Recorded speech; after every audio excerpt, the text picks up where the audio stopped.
there, welcome back to Chef Monica's kitchen. I'm going to show you how to bake fresh rolls today. Everybody buys bread at the grocery store, and quite honestly there are so many preservatives and tons of crap in there, you don't want to buy that stuff. It's super easy to make bread at home, and I'm going to demystify it for you and show you exactly step by step how to do it. So these are my sweet rolls. Everybody loves them. I could make 1,000 dozens of them a week and still run out of them. So first things first, we have to get our yeast going. Yeast is a living organism. It requires two things to really activate. One being lukewarm water, approximately 110 degrees. Can't be too warm or too cold, or it won't be hospitable for the yeast to actually activate. And secondarily, it needs food, so we're gonna add a little sugar to it.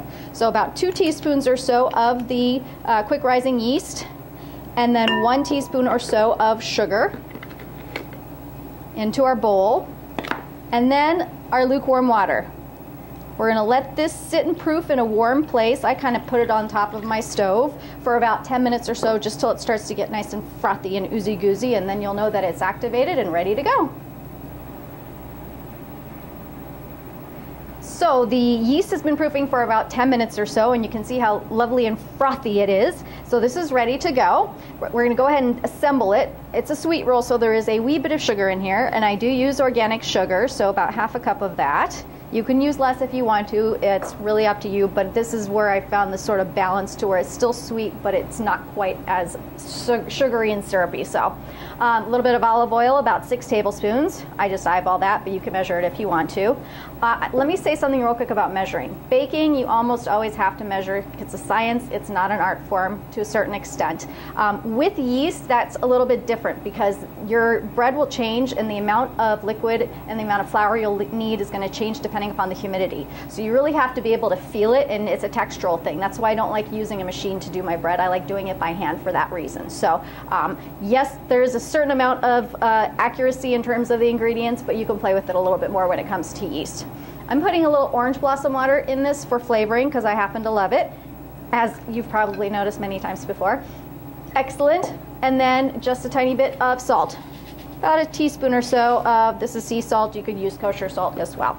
Now the flour, roughly 3½ cups or so, and I'm using a combination of whole wheat and white, so it's about 50-50 blend. It's really up to you. You can do all whole wheat if you want to, it'll just be a little bit denser, or you can use all white if you want to. And this is organic flour that I got in bulk from a local health food market. You can use whatever your favorite flour is, whether that be King Arthur's or whatever else.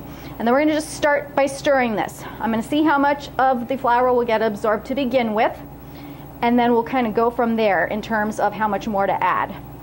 So I want this dough to be not sticky. I want it to be nice and smooth, and it has to have a really good pliability to it. That way you know that the gluten is being activated in it. So I start off with my spatula, but then I'm going to switch to my hands. This is the best tool that Mother Nature gave you, is your good old digits to do this kind of a kneading. And I'm going to knead this straight in the bowl. I don't want to mess up my countertops because I'm too lazy to clean them. So one-stop shopping here, all in the bowl. And I'll show you how that looks here. So you kind of use the bowl itself to do the action for you, and you just keep kind of folding it over in on itself. And you use the palm of your hand here to sort of push it outwards, and that's how you kind of incorporate the flour into it.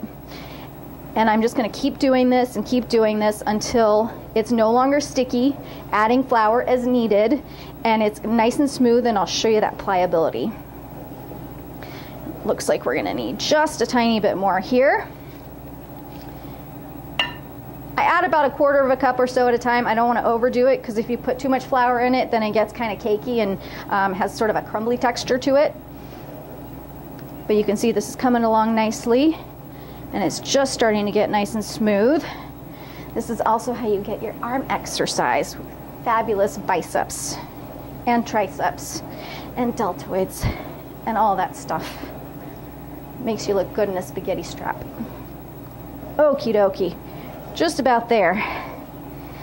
And when you're doing 7 batches at a time like I did this weekend, you really feel like Popeye afterwards. All right. Super, just about there.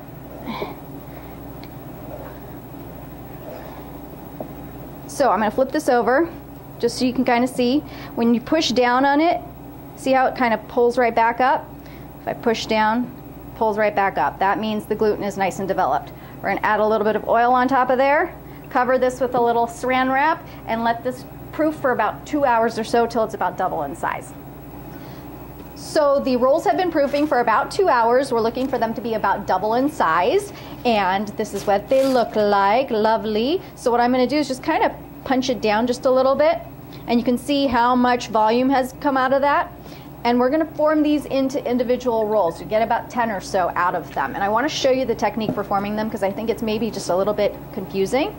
Let me just make sure we get a lot of oil on this baking sheet here. So now I'm gonna form them into rolls, and I wanna show you how to get these just the right shape. We're gonna do about the size of our palm for each one. And then the technique is fairly simple. It's kind of like a fold under, and I use my one hand to shape them and my other hand to kind of coddle them, just like that. And I'll do a few of these. So you're gonna take off about the size of your palm there, the one hand to roll and the other hand to kind of coddle it, just like that. And then you have perfect little balls. Pop those on your baking sheet. And you can see how wonderful and elastic these are. You've got a great, almost like rubbery look to them, which is great. And these will proof for another hour or so until these are double in size as well. And then they'll go into the oven and bake for approximately 20 minutes at 375 degrees. So the rolls have been proofing for about an hour. This is their second proof, and you can see they're nice and fluffed up here. Not quite double in volume, but almost there. Now we're gonna put them in the oven that's set at 375 degrees, and they're gonna go for about 20 minutes or so till they're nice and golden brown. So when I'm baking bread or I'm baking anything that I want to rise or puff up really well, like souffles, I always use my electric convection oven on my convection setting. That promotes a much more even heat, and it allows it to get nice and fluffy and puffy.